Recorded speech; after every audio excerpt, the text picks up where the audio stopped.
오늘은 구약의 역사서에 대해서 말씀을 나눕니다.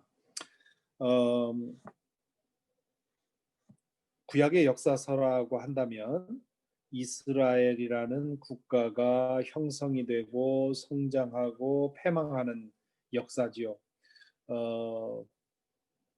크게 이제 구분해 보면 형성기에 해당하는 것이 여호수아, 사사기, 룻기, 이것이 이제 형성기에 관한 이야기죠. 40년 동안의 광야 유랑을 끝내고 가나안 땅에 들어가서 정착하고, 그리고 이제 왕과 지도자의 그 중간, 제사장과 지도자의 중간 역할을 하는 그런 사사들로 인해서 다스려지던 그런 시기, 그리고 룻기, 그렇게 형성기의 이야기고요. 성장기의 이야기가 이제 열왕기상하, 역대기, 사무엘상하와 열왕기상하, 이 네 권이 말하자면 하나의 일관된 역사입니다. 그래서 이 연속해서 읽어야 하는 책인데요. 이제 내년에 우리가 읽게 되는데, 이 열왕기라는 말은 10명의 왕이라는 뜻이 아닙니다. 그렇게 이해하는 분도 계시고, 또 어떤 목사님이 실제로 그렇게 설교 중에 그렇게 얘기를 했다고 하는데, 성경을 안 읽어본 거죠. 열국, all nations, 그걸 이 한자의 열이라는 말은 열십을 말하는 것이 아니라, 십을 말하는 것이 아니라 많은, 여러, 이제 그런 뜻이죠. 그래서 여러 왕들의 이야기, 그런 뜻이고요. 역대기 상하는 이 열왕기 상하의 내용과 비슷한 시기에 관한 얘기입니다. 그런데 왜 이게 열왕기상 동일한 시기의 왕들의 이야기를 이외 두 번 이렇게 다루고 있는지, 거기에 대해서는 좀 이따 다시 설명을 드리겠는데, 기간으로 따지면 이 사무엘기상하, 열왕기상하, 역대기상하가 이게 다 같은 기간을 포함하고 있는, 이스라엘이 한 국가로서 성장하는 이야기죠. 그리고 패망기에 해당하는, 사실은 패망기가 이 열왕기하가 이 디클라인하는 과정이기 때문에 딱 이렇게 구분하기는 어렵습니다만은 패망한 후의 이야기라고 얘기를 하면 맞겠죠. 그래서 에스라, 느헤미야, 에스더, 이것은 남왕국 유다까지 패망하고 나서 이제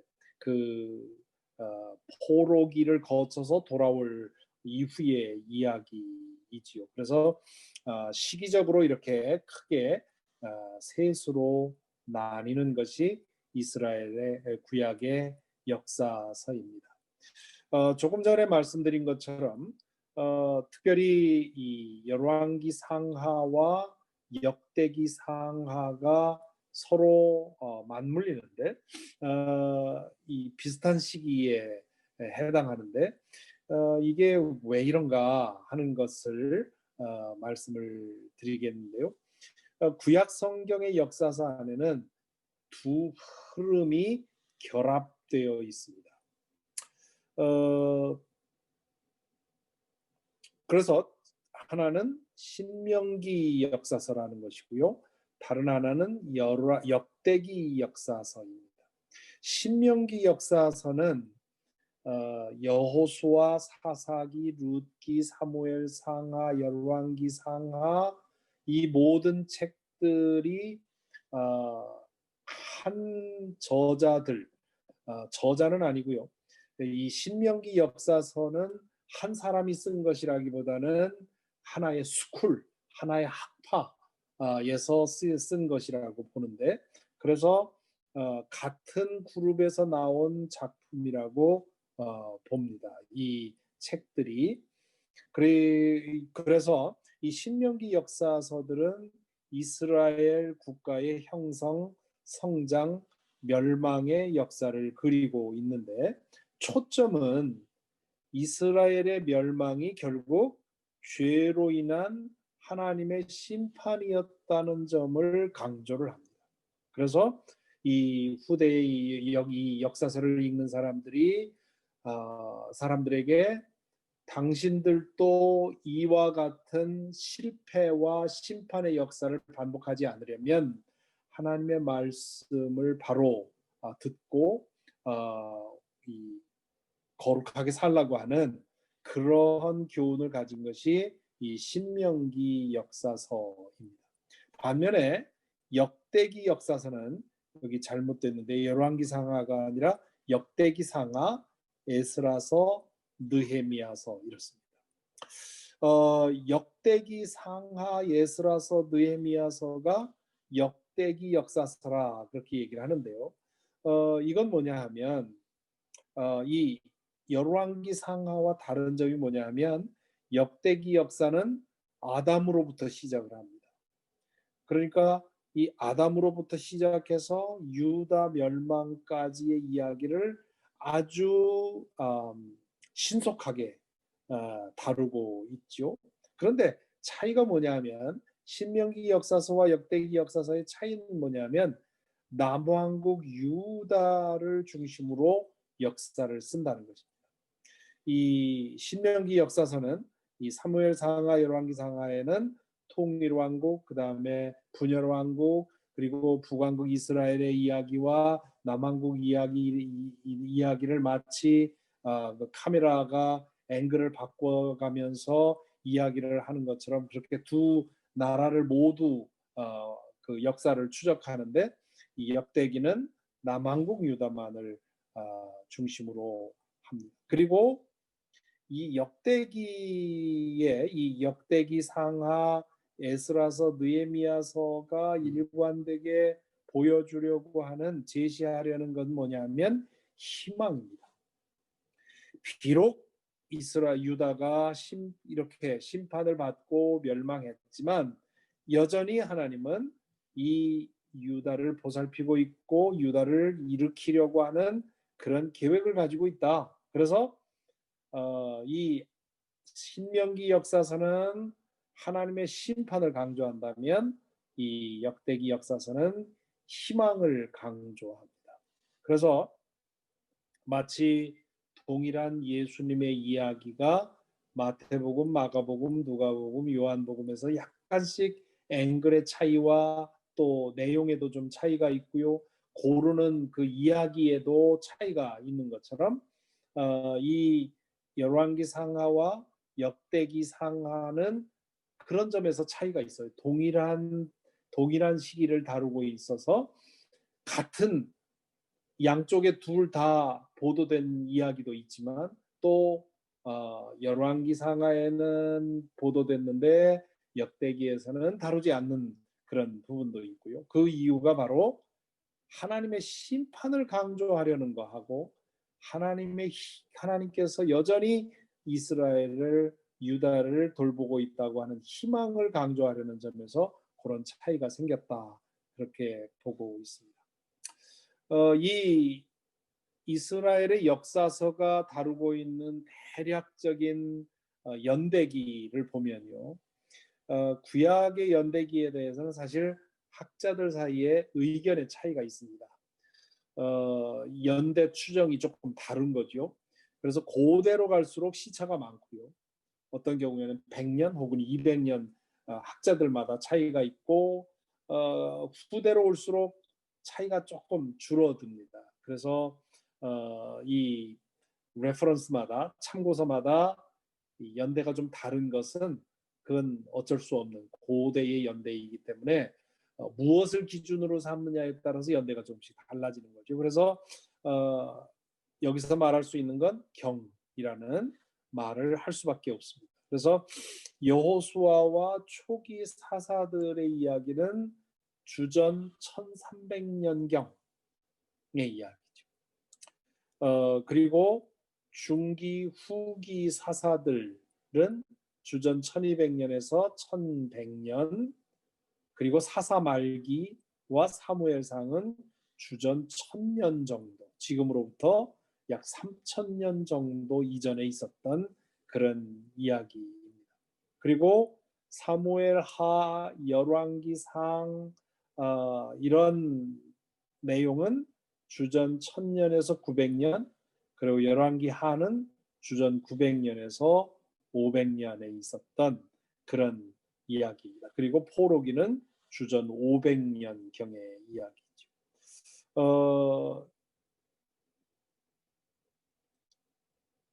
이것이 이제 대략적인 우리가 구약 성경을 읽는 데 있어서 이 연대는 대략 1300년부터 500년 사이, 주전 1300년에서 500년 정도의 시간에 해당하는 이야기라고 하는 것 보면 볼 수 있고요.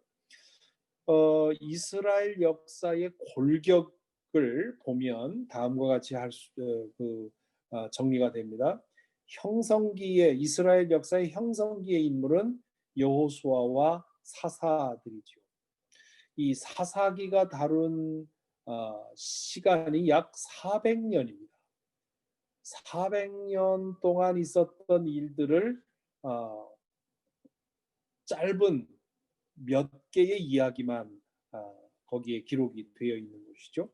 그리고 그 후에 국가가 형성이 됩니다. 그 국가를 형성한 중요한 인물이 사무엘이죠. 부족 국가의 모습으로부터 이스라엘이라고 하는 국가를 세운 것이 이제 사무엘이고, 그 중간기적인 인물이죠.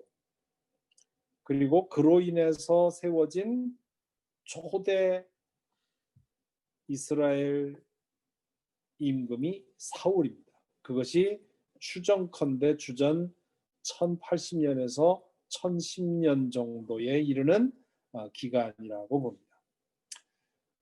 그리고 이제 통일 왕국 시대가 이제 다윗과 솔로몬, 우리가 잘 아는 다윗과 솔로몬의 시대입니다.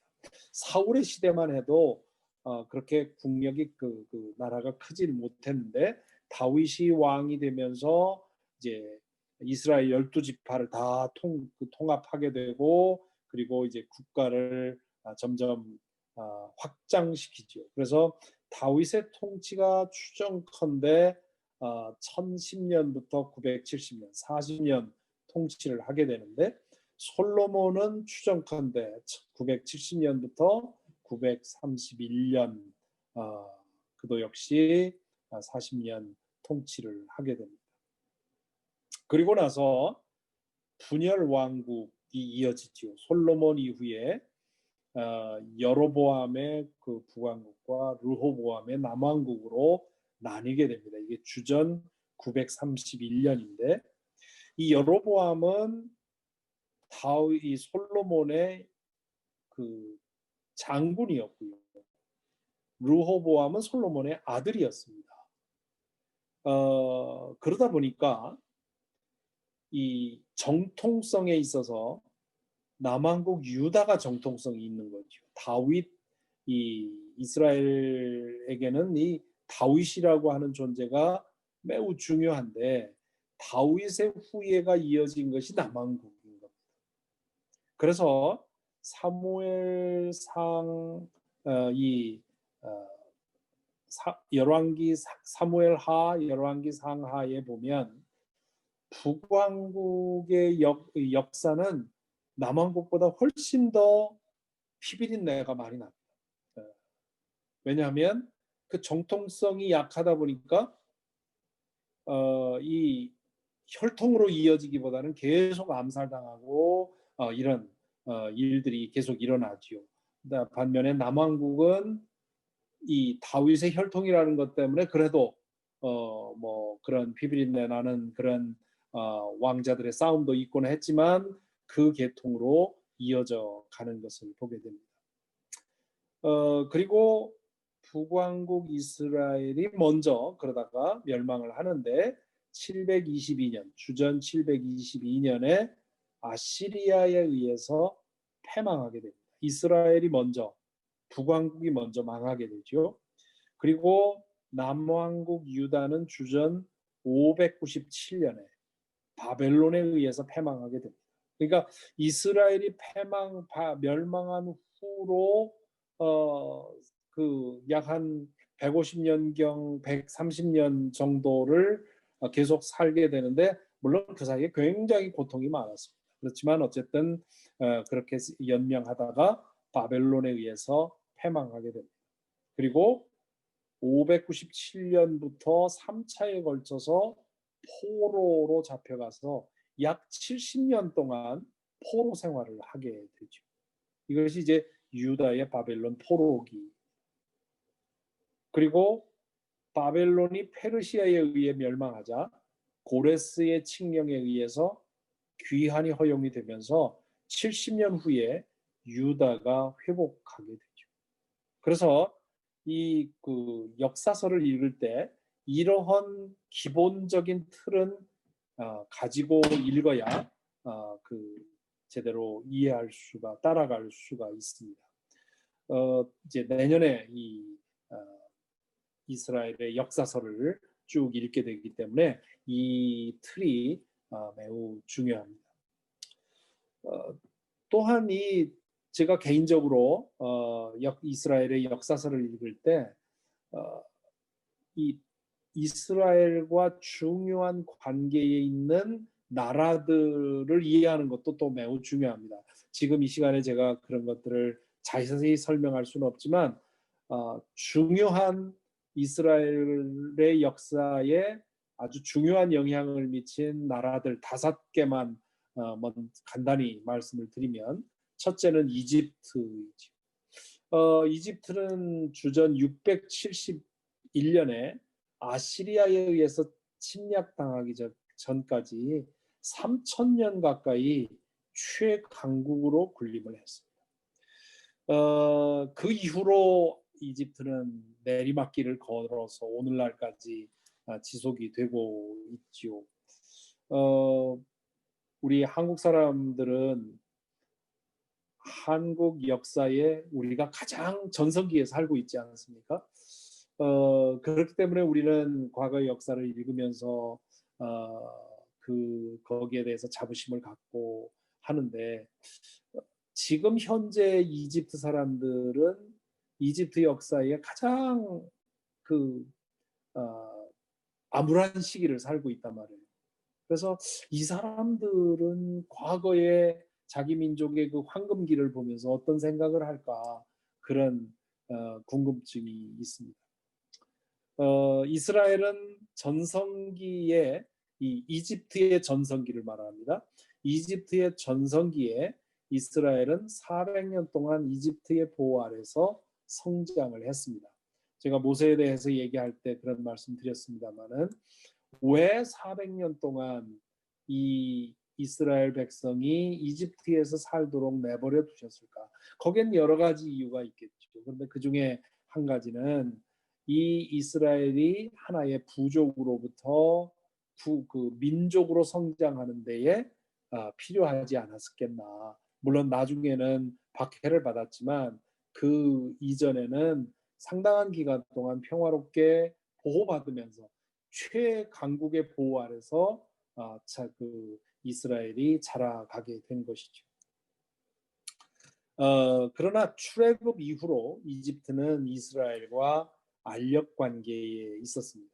그래서 이스라엘은 주변 강대국으로부터 위협받을 때 이집트와 연맹을 해서 이집트의 도움을 받아서 싸움을 하기도 하고, 또 주변 강대국과 연합해서 이집트를 공격하기도 하고요. 이제 그런 과정을 겪게 됩니다. 그래서 이집트는 이 이스라엘의 역사를 이해하는데 매우 중요한 국가이고요. 두 번째는 블레셋이지요. 이 블레셋은 주전 12세기의 역사에 나타난 이후에 604년에 아시리아에 의해서 멸망하기까지 강력한 제국으로 이스라엘을 괴롭혔습니다. 그래서 성경에 보면 블레셋이 굉장히 자주 나오죠. 특히 초기 역사에 보면. 지금의 가자 지구에 해당하는 지중해 해변에 위치한 민족으로서 철기 문화를 일찍부터 발전시켰기 때문에 전쟁에 매우 능했습니다. 그래서 이스라엘이 이집트를 떠나 가나안 땅으로 직행하는 길목에 블레셋이 있었는데 거기를 질러가지 못하게 하죠. 왜냐하면 지금 이스라엘 백성이 블레셋과 싸워서 이길 수가 없었기 때문에 우회하게 만듭니다. 그리고 나서 가나안에 정착한 후에도 이 블레셋은 삼손의 이야기가 대표적인 이야기죠. 블레셋은 끊임없이 이스라엘을 위협한 그런 민족이죠. 세 번째는 아시리아입니다. 아시리아도 역시 팔레스틴 동쪽에 위치한 제국으로서 2000년이 넘는 역사를 이어온 민족입니다. 대단한 민족이죠. 그리고 전성기의 아시리아는 초토화 작전으로 제국을 확장시킵니다. 이 아시리아는 인류 역사에 가장 야만적이고 잔인한 그런 그 전쟁을 했던, 그래서 한 지역을 점령하면 모든 것을 완전히 싹 쓸어버리는, 그래서 다시 그 민족이 일어설 수 없게 만드는. 그리고 주전 722년에 북왕국 이스라엘을 아시리아가 멸망시킵니다. 그리고 671년에는 이집트까지 점령하죠. 그러니까 어마어마한 제국이었던 거죠. 그런데 612년부터 609년 사이에 바벨론에 의해서 아시리아가 멸망당합니다. 그리고는 역사에서 자취를 감췄죠. 이 점령지에 대해서 아시리아는 이 초토화 작전으로 공격을 해서 점령을 하고 나면 이주 정책과 혼혈 정책을 사용을 했습니다. 그러니까 그 지역에 있는 사람들을 다른 제국으로 흩어보내고 다른 제국에서 다른 민족들을 그 제국으로 이주시켜서 아예 혈통을 없애버린 겁니다. 이제 그것이 이 북왕국 이스라엘이 나중에 예수님 당시에 오면 유대인들로부터 무시당하고 차별당한 이유입니다. 이 혈통을 중요하게 생각했던 유다 백성들은 이스라엘 백성들이 그 이유, 그 종류를 알 수 없는 수많은 이민족들과 통혼함으로써 혈통이 흐려졌다고 믿었기 때문에 이 사마리아에 사는 이 북왕국 이스라엘 백성의 후손들을 이방 민족 취급을 했던 것이죠. 그것이 이 아시리아로부터 시작된 일입니다. 네 번째로는 바벨론인데요. 이 바벨론은 또한 그 어마어마한 그런 제국이었죠.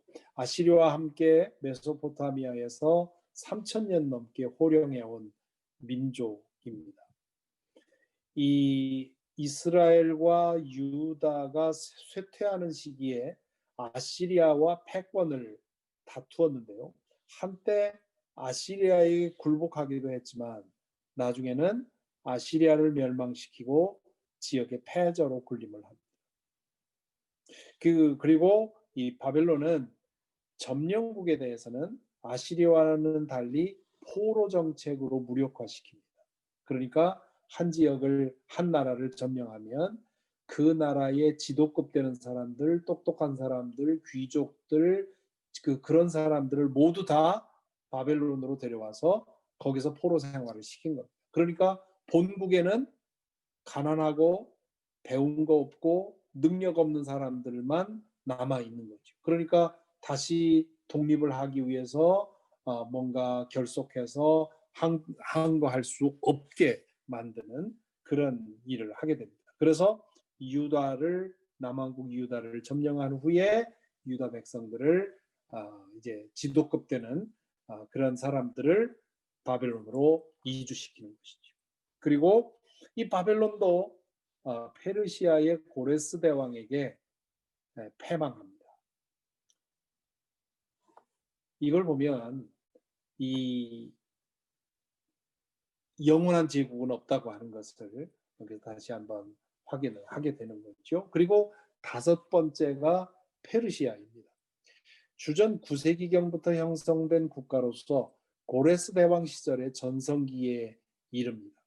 이게 주전 500년경인 거죠.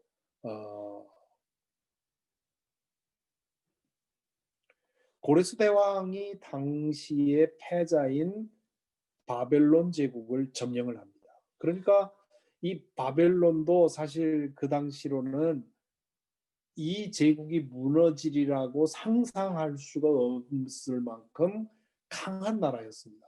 특히 그 수도인 니누웨의 구조를 지금 고고학자들이 재건한 걸 보면 저 도성을 함락시킬 수가 없습니다. 아마 그 인터넷에 찾아보면 그 재건된 그런 그림들이 나오는데요. 그걸 보면 이건 뭐 외적의 침입을 받을 수 없는 그런 어마어마한 제국인데 결국 페르시아에게 멸망당하죠. 그리고 고레스는 바벨론의 포로 정책을 철회하고 본국으로 돌아가게 해줍니다. 그래서 유다 백성이 70년의 포로 생활 후에 본국으로 돌아올 수 있었던 것은 이 페르시아가 이 점령했기 때문에. 그런데 이 페르시아도 또 알렉산더에 의해서 멸망을 하게 됩니다. 그래서 이걸 보면 이 어마어마한 절대 강국들은 계속해서 이 호령을 했지만 그러나 얼마 후에 또 다른 강국에 의해서 멸망되고 해서 종족도 없이 지금은 사라졌는데 그 틈바구니에서 끊임없이 고통당하던 이스라엘은 아직까지도 남아있다고 하는 것은 이건 우연이 아니라 이제 그렇게 보는 것이죠. 자, 이 이스라엘 역사에 두 번의 중요한 전기가 있는데요.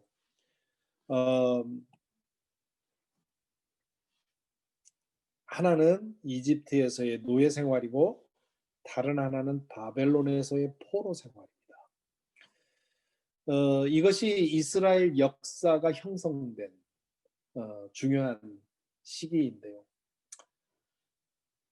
이 이집트에서의 노예 생활은 지난주에 말씀드린 것처럼 창세기의 주요 내용들이 정리되고 구전되면서 민족의 정체성이 형성된 시기. 특별히 후반부에 있었던 그런 고난을 통해서 이스라엘 백성이 하나가 되는, 그래서 한 민족으로 성장하는 그런 시간이 되었던 것이죠. 두 번째는 바벨론에서의 포로 생활 70년, 딱 70년이 아니라 70년, 이게 70여 년이라고 말할 수밖에 없는 게 포로도 3차에 걸쳐서 포로로 끌려갔고 돌아온 것도 3차에 걸쳐서 돌아옵니다. 그러니까 시차가 있기 때문에 정확히 뭐 몇 년이라 할 수는 없지만 이 포로 생활 중에 유다 백성이 한 일은 역사를 다시 쓰는 것입니다. 그래서 지금 우리가 가지고 있는 구약 성경의 대부분이 이 포로 시기에 정리되지 않았을까 생각을 합니다. 특별히 거기다가 이제 역대기가 이제 그때 쓰여질 것으로 졌을 것으로 생각을 하는 거죠. 그리고 나서 이제 느헤미야, 에스라, 뭐 에스더기 이런 것들이 이제 나중에 쓰여졌겠죠. 그래서 이 이스라엘 역사의 가장 암울했던 시기, 가장 고통스러웠던 시기가 알고 보면 이스라엘을 만들고 오늘 우리가 가지고 있는 성경이 오늘 우리에게 전해진 그런 계기가 되었다고 합니다. 그러므로 우리 개인의 인생도 그렇고 한 국가의 역사도 그렇고 그 암흑의 시기가 나중에 돌아보면 하나님께서 우리를 연단하시고 새롭게 빚으시는 그런 기간이었다는 것을 알게 됩니다. 아마 분명히 이번 이 코로나 사태가 다 지나고 나면 지금은 알 수 없지만 뭐 지금도 예민한 분들은, 성찰하시는 분들은 이 기간 동안 하나님이 나를 어떻게 만들고 계시다고 하는 것을 느끼시겠지만, 이것이 다 지나고 나면 분명히 하나님께서 이 기간 동안 우리를 새롭게 만드신 것을 보게 될 것입니다. 자, 그렇다면 이 역사서의 초점을 무엇이라고 말할 수 있겠는가? 참된 왕은 누구인가라는 것이 역사서의 초점이라고 할 수 있습니다. 사무엘상 8장에 보면 재미있는 얘기가 나오죠. 이스라엘 백성들이 사무엘에게 왕을 좀 세워달라고 요청을 합니다. 그러자 사무엘이 마음 상하지요. 왜냐하면 이제는 더 이상 사사가 필요 없다. 이제는 왕을 세워달라. 이제 자기 자신을 거부한 것처럼 된 겁니다. 왜냐하면 그 아들들이 사사직을 이었는데 사무엘과 같지 않았거든요. 그래서 왕을 세워달라고 하자 사무엘이 거기에 이제 삐칩니다. 그러자 하나님께서 사무엘에게 뭐라고 합니까? 그들이 너를 버린 것이 아니라 나를 버린 것이다. 나를 왕으로 삼고 살아가기를 거부한 거다. 그렇게 얘기를 합니다. 그러면서 사무엘에게, 백성들에게 왕이 세워지면 왕이 어떤 일을 할 것인가를 알려주라고 하죠. 그래서 사무엘이 그 백성의 대표를 모아놓고, 왕이 세워지면 왕이 당신들의 자녀들을 데려다가 전쟁을 할 것이고, 당신들에게 세금을 거둘 것이고, 또 당신들의 부녀자들을 데려다가 이렇게 할 거고, 뭐 이런 그 왕들로 인해서 겪게 될 고통에 대해서 얘기를 합니다. 그래서 디스커리지 시키려고 하는데 이스라엘 백성은 계속 요구하죠. 그래서 결국 하나님께서 사무엘에게 왕을 세워주라고 얘기합니다. 그렇게 해서 왕제도가 시작이 됐거든요. 그 이후로 사울로부터 시작된 그 이후의 역사는 왕의 실패의 역사입니다. 왕들이 얼마나 지리멸렬하게 계속해서 실패하고 있는가를 보여주는 그런 역사이죠. 그래서 결국 메시아에 대한 갈망. 우리가 이 역사서를 읽으면서 영원한 왕, 참된 왕, 정말 우리가 온전히 믿고 의지하고 따라갈 그런 왕은 없는가? 없습니다. 없다는 것이 역사서의 결론이에요. 이 구약 역사서의 결론만이 아니라 오늘 우리가 겪고 있는 결론이죠. 지금도 미국도 그렇고 한국도 그렇고 어떤 대통령, 어떤 지도자가 마치 메시아인 것처럼 거기에 자신의 생명까지 바칠 것처럼 그렇게 거기에 집착하는 사람들 많이 있는데요. 참 불행한 일이죠. 신앙인들조차도 그런다면 그 문제입니다. 왜냐하면 우리 이 구약의 성경을 통해서 우리에게 끊임없이 가르쳐 주는 게 뭡니까? 인간 왕은 왕이 아니라는 거죠. 단지 이 땅의 질서를 위해서 세워진 존재일 뿐이고, 우리가 정말 의지하고 소망하고 바라야 할 왕은 하늘에 있는 하나님밖에 없다고 하는 것을 가르쳐 준 것. 그렇기 때문에 우리는 이 땅의 왕에 대해서 적절한 정도의 존경과 그리고 협조와 지지를 해주면 되는 것이지, 마치 그 사람이 어떤 메시아인 것처럼 총을 들고 지키겠다고 나서는 이런 모습들은 신앙적이라고 볼 수가 없죠. 그 역사서의 교훈은 뭐냐면, 역사의 주인공은 하나님이시다. 역사의 주인공은 하나님이시다라는 말은 뭡니까? 하나님은 계획을 가지고 역사를 만들어 가신다. 어떤 사람은 하나님의 계획을 이루는 도움으로, 어떤 사람은 방해하는 역할을 맡는다. 그런데 하나님은 그 모든 것을 합하여 당신의 계획을 이루십니다.